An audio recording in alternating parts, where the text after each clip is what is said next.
Hey everybody, it's Dr. V from the Veterinary Telemedicine Facebook community, and I am so excited to welcome Erin Massecar here to talk to us about like a lot of big picture things that I think we haven't quite gotten around to discussing yet. So Erin is the Assistant Director of Continuing Education at Colorado State, but before that, he has been involved in this telemedicine world for a very long time, really fundamental in the Veterinary Innovation Summit at Texas A&M, if you guys have seen anything about that, and just knows so much about the big picture of where we are and where we're going. So thank you, Erin, for being here.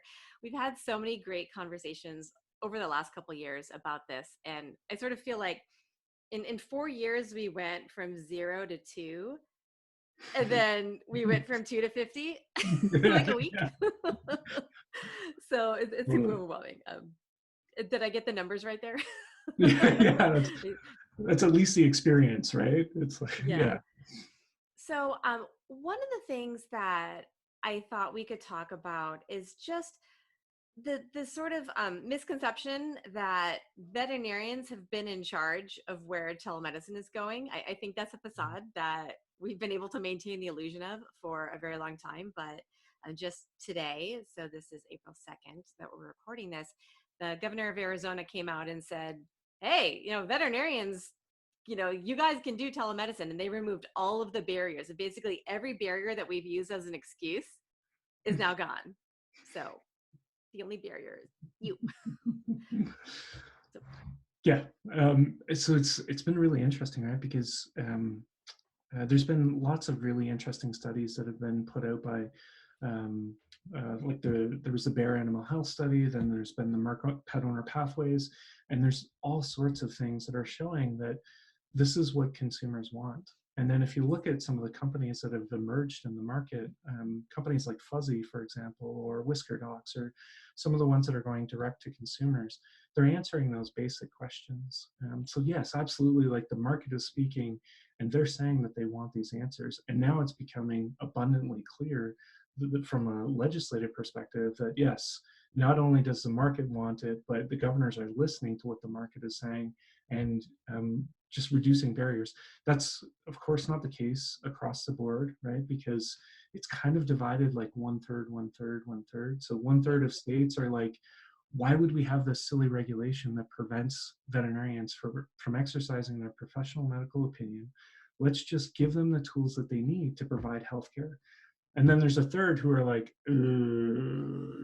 nothing, like just yeah. radio silence, totally. And then there's another third who are like, no, absolutely, you cannot do this stuff, right? And so they're really digging their heels in from a state board perspective. And it's really unfortunate to see that.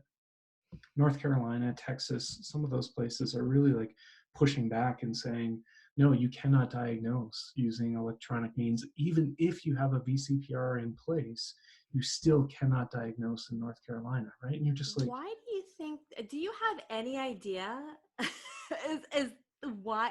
Like, I have some theories, but just so I guess maybe what would help to sort of contextualize it is,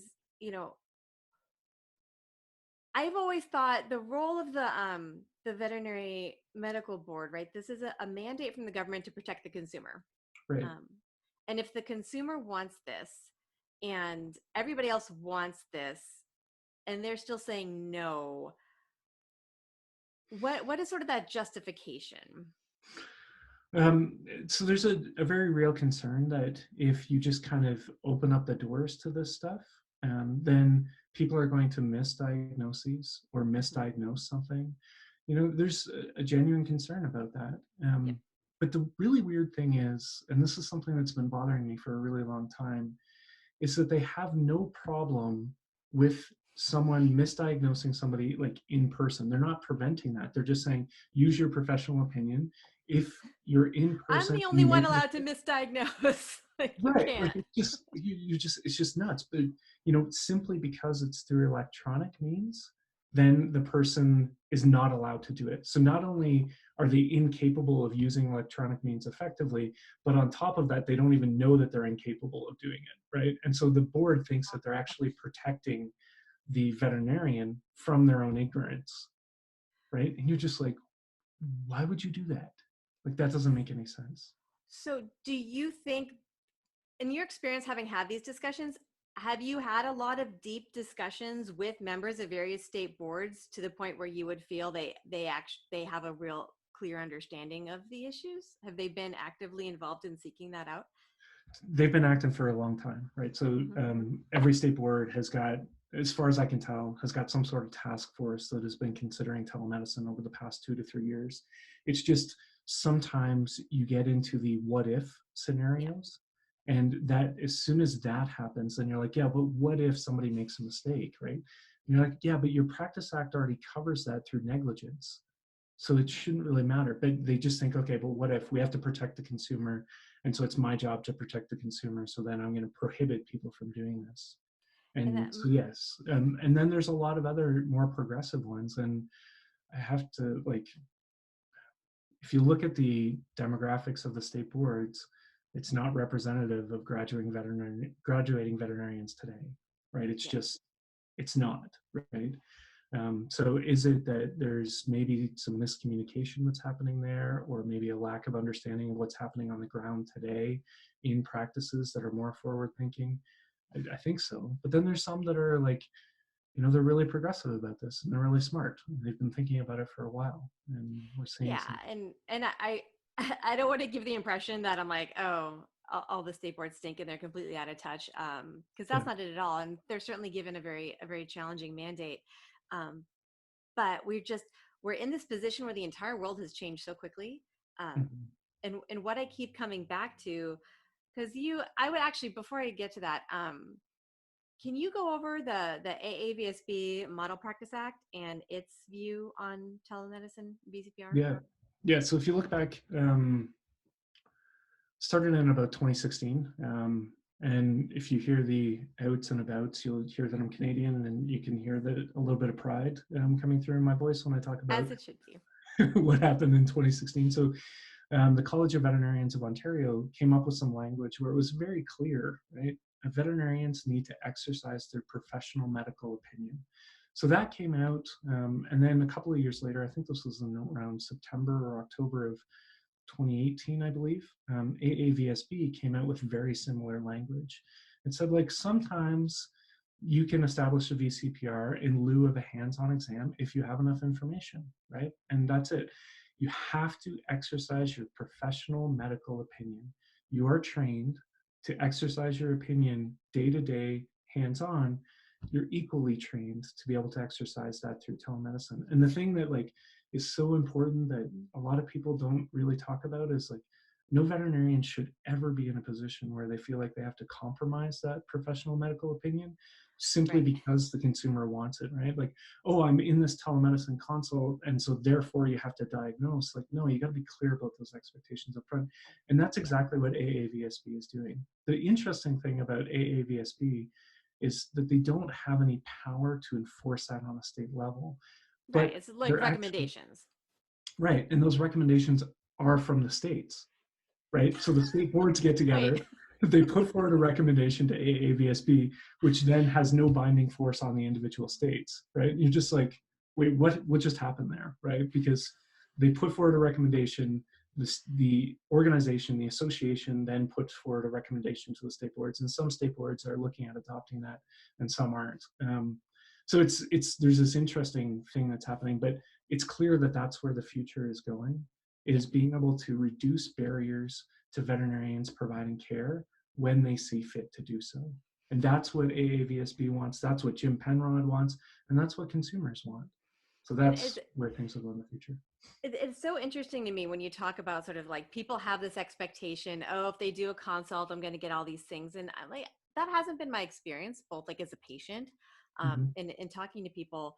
Like I've had doctors regularly say, oh, that's okay, we can't finish the consult, you need to go in. When you start a teleconsult, like you said, it's about managing expectations. To me, when you start a consult, and you're asking yourself, is this something I'm going to be able to resolve just um, through an online or virtual consult? The answer is never yes. Like Mhm. right off the bat, the answer is always maybe or no. Yeah. And then you can go from there. And I don't this idea that we're locked in is kind of interesting to me. But the other thing that the veterinarians, like if you ask them going back to your clinical judgment, they seem very confident in that, as they should be, right? Yeah. But it's never themselves that they're worried about. They're always worried about someone else screwing it up. Yeah. So if you know that that's what's out there and you really like the other guy's going to screw it up, why not give yourself the opportunity to handle it the right way? Right.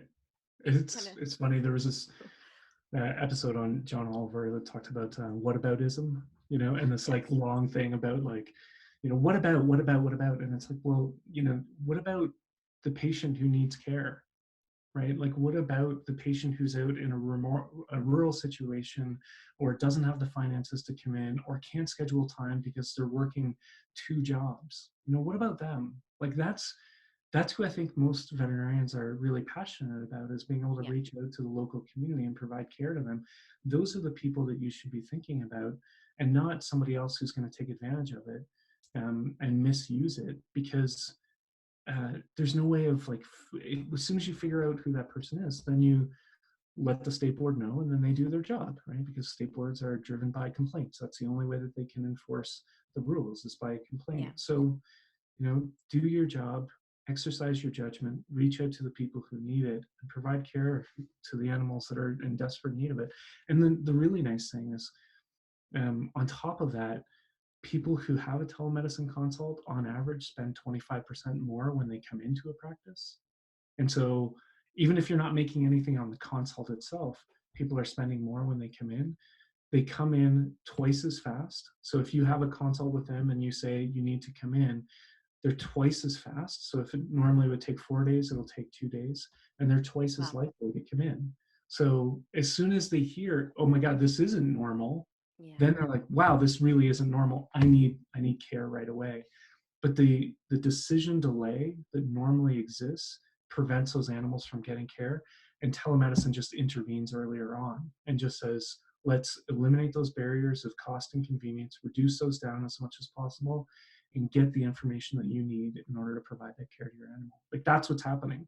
Like, that's what everyone is experiencing across the board. Some people more, some people less, but that's the general trend. And that consult then has already sort of established that trust, right? If they're showing up, they've already trusted your recommendation, which makes you much more efficient in the Yes. room, having to explain all those things. That's something else that was very, very interesting to me when I was reading the verbiage from Arizona. Like, okay, you can do telemedicine with with the you can establish the VCPR remotely. We're not going to get in the way of that. But two, look, vets, you can't gouge people. All right, we're gonna let you do it, but you can't charge more. And I'm looking around like that was never the problem here. But what that tells me is that that's only in our head, this idea that this isn't worth something. Like it's so worth it in the eyes of everybody else that the governor thought he had to tell us, don't charge too much. Yeah. Yeah, it's interesting because some people definitely do charge more for a telemedicine consult. They say this is a premium Not many. service, but yes, very Yeah. few people. Most people are looking because yeah, there's obviously different ways of setting cost, right? There's like cost plus, or there's whatever the market will pay. And if you look at the kinds of questions that people are asking, if they're asking super basic questions that are more kind of a curiosity, they're willing to pay less for that, right? But if it's something related to the health of their animal, if there's some problem, if they're limping or something, they're definitely willing to pay at least as much as an in-person exam, if not more. So I totally understand what the governor is saying. It's just, yeah, Yeah. most people are not doing that, right? Yeah, I mean, it's great that he did that. It just sort of reinforced to me this idea of the value. It must be there in a way that we're not giving ourselves credit for. That Yeah. people do, that they do want want this. The other thing that I think was really interesting, and this goes back to what you're saying about, our job is to solve the client's problems, and the problems have changed really quickly. So if we have people who can't come in because they're under shelter in place, or they can't come in because they're worried that they're going to get people sick, we have to solve those problems, and that didn't exist 2 weeks ago. And so why wouldn't you take advantage of these tools that have just sort of been dropped in our lap. I keep hearing all these different fears, and one of them is, Chewy, or some national corporation is going to like have these vets in other states taking my clients, when it seems like the more likely outcome is it's the vet down the street Oh, it who's totally is. Yeah. Yeah. Yeah. um, and you're not going to have anyone to blame except yourself. Yeah. And there's been some interesting stats because there's way more information on the human side, and there's like so much that we should be learning from the human side. But one of the things that was a recent report showed that all other things being equal, 70% of people would switch to a human doctor who offers telemedicine than one who doesn't. So switch. I'm not even talking about choose. I'm talking about switching from their current practice Permanently. to one, right? And that switching costs, like when you get into like business analytics, like that is to know that that's the case, right? So this is just one other thing that you can add. And it always like it blows my mind because vets have been doing this since the invention of the telephone, right? Like you've been doing telemedicine, you just haven't called it. And telemedicine is such a terrible word, but It is. whatever. It is. But now, people are becoming more comfortable with the fact that they can charge a little bit for it, which totally makes sense. And now I see a lot of people trying to do like, do it yourself tools and that kind of stuff. And I get that, right? Like using things like Zoom and that sort of Right. thing. I'm like, but why wouldn't you just like leverage the resources that currently exist by someone else who has thought through all this stuff, has PIMS integration, has reminder systems, has all that stuff built in for like, 70 or $100 a month. Like, why not leverage that and just not think about it, right? But Adam, so I work a lot with Adam Little, and he keeps talking about how vets think that, if they can't do it, it shouldn't be done, right? And I'm like, Yes. or, utilize your technicians effectively, leverage resources that currently exist, like think about how you can just focus on the top of that pyramid and allow your teams to do the rest of the stuff, right? So the most effective telemedicine users are ones who are getting their technicians to answer a lot of questions under the supervision of the veterinarian. And I've seen that happen with like Medici and Televet and some other ones. And it's like, that's exactly what you should be doing. Like, why would you? It's the same reason that, I go into some practices and vets are sweeping the floor, and I'm like, why? Why? I know you want to be a team player, but like, that's a $300 floor sweeping that you just engaged in. Sorry. We're a stubborn bunch.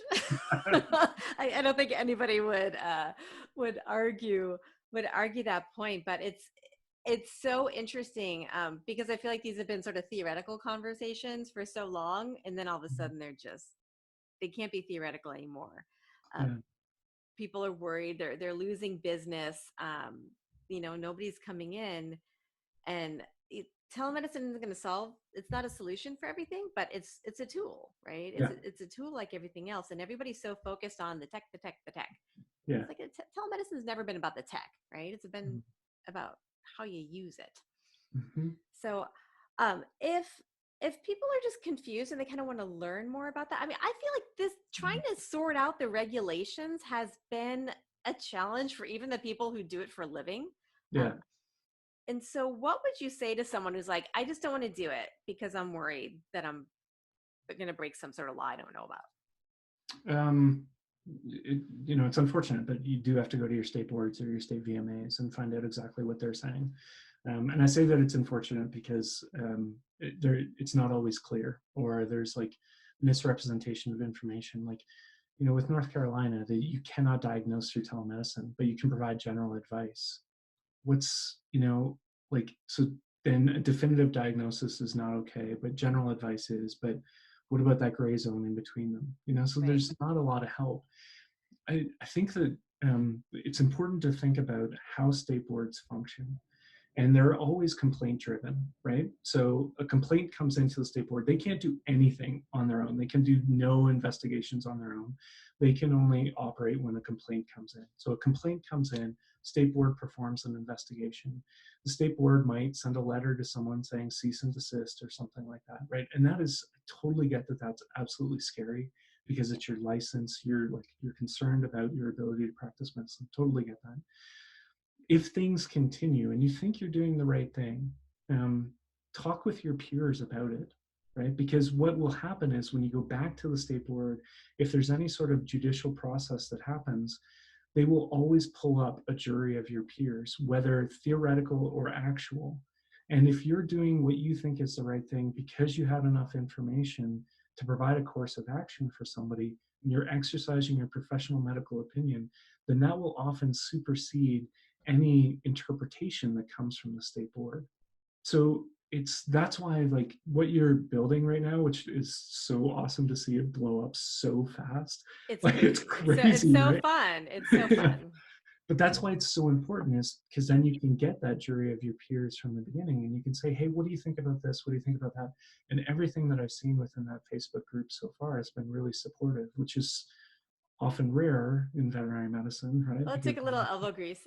But yeah, I mean, honestly, it's so true. And I guess for me, my biggest frustration is you, like, why do you have such a grim opinion about your colleagues and how much they're going to mess up? I mean, yeah, there are always going to be people who do that or take advantage, but by and large, I think that, yeah, everybody's passionate and we want the best clinical outcomes for our pets. And like you said, that this is a professional judgment issue, yeah, and I don't I can't see like a whole series of people saying, "Oh yeah, I'm going to walk this person through a home blow surgery." That's just not how we think.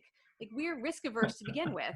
Um, but what's going to happen is if you don't say anything and they don't know what to do, maybe they'll find some idiot, because there is. I saw yeah, somebody recommend how to do a home blow kit from Home Depot, which is like, oh my god. yeah. So there's all these in-between tools that we can use, and we can be creative and do that MacGyver stuff that we love to do so much. So And I think, like, if you kind of think about the timeline, right, and you think about how telemedicine is going to be used, at the beginning, it really is about answering basic questions, and it's really a customer acquisition tool, right? Like, that's how it functions on the front end. Is it gets people in the door more quickly, and it gets people, well, obviously not during COVID, but it gets right, animals in the door more quickly. And then on the back end, it's amazing for post-procedure follow-up, right? And yeah, that's where most veterinarians are super comfortable, because I've seen stats where it's something like 30% actually follow up after a procedure. So if it's a routine right. spay or neuter, maybe 30% will follow up. So this is your way of bumping up that number and just ensuring continuity of care. But then the moment that you do that, the moment that you send a text message or a message, chat message or something, you're building trust with that Yep, owner. And so it's not just this transactional thing, but it's a relationship that you're building. So if you think about it on the front end, somebody has some basic questions, you provide them with an avenue to do that. Then they come in, they answer those basic questions. They're willing to pay more because they really love the service that they're getting. And then on the back end, being able to follow up, like, that has made so much sense for so many people. And the people who yeah. start using the stuff, that's exactly what they find. The people who aren't, like, they're still worried, I guess.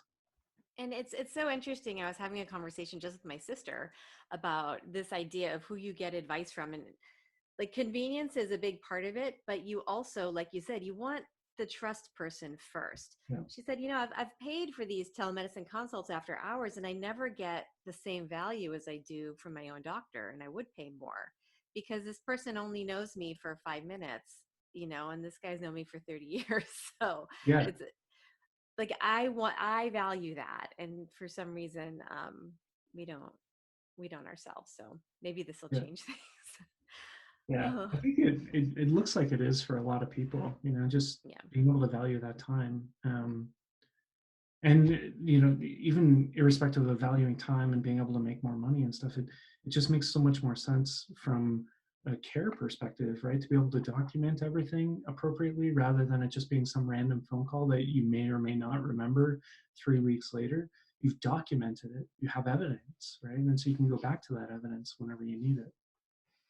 Do you think, because I see a lot of people saying, well, I don't want people to get too used to this, because as soon as the emergency is over, it's back to where we began. Do you see the genie going back in the bottle? Like, no, right? Because um No. Right. Like once people get used to this, and I've been trying to think about this for a while, right? Because like you go through these major changes that are either like pandemic induced or because of an industrial revolution or information revolution or something. And now that people are aware of what's available to them, there's absolutely no way that they would go back to something else. In fact, the demands are going to be even higher, right? So once things slow down and social de-distancing happens, then we'll be in a better position to be able to say, okay, like now I've used this tool, now I know it works. Let's just do that real quick, And mobile practices are like some of the earliest adopters for this stuff, right? Because they don't want to be driving like 3 to 4 hours just to have someone send them a photo. They just Right. get Yeah. somebody to send them a photo, right? And like that's it. So yes, absolutely. Like this is not. Uh, this has been such a good thing for telemedicine, and long term, this is such a good thing for healthcare and veterinary healthcare in particular. This is not going away. Some people might resist it, but it's not going away. Yeah. And so this idea that if you implement telemedicine, you will be less financially successful because of it. Does the data support that conclusion? No. I saw that. I'm like, I have to ask Aaron.